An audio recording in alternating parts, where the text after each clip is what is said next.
তৈরি করতে যাচ্ছি উচ্ছে আলু আর ডিমের ভর্তা। এখানে একটা দেশি মুরগির ডিম নিয়েছি,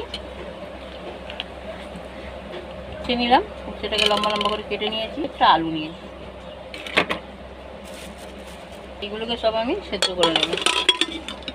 সব সেদ্ধ হয়ে গেছে। এখানে আমি একটা ছোট্ট পেঁয়াজ কুচি করে রেখেছি, কড়াতে তেল দিয়েছি, এই শুকনো লঙ্কা দুটোকে ভেজে নেব। আমার এখানে ভাজা হয়ে গেছে, এবার আমি এটাকে তুলে নেব। এখানে স্বাদ মতো দেবো লবণ, এগুলোকে মেখে নেব প্রথম।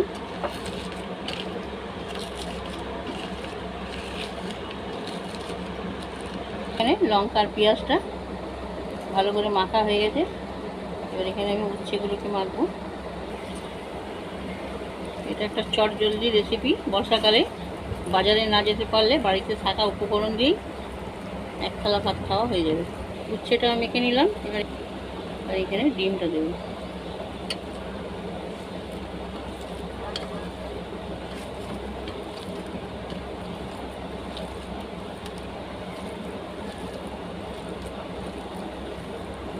এখানে সব মাখা হয়ে গেছে, এবার আমি এখানে কিছুটা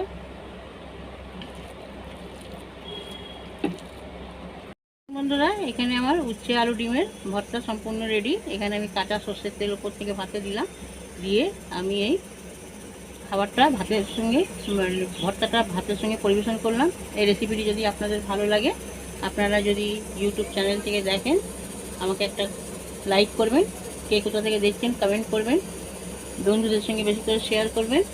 ফেসবুক থেকে দেখলে আমার পেজটিকে ফলো করবেন, আমার সঙ্গে থাকবেন, ভালো থাকবেন, সুস্থ থাকবেন, দোয়াতে আমাকে মনে করবেন। আল্লাহ হাফিজ।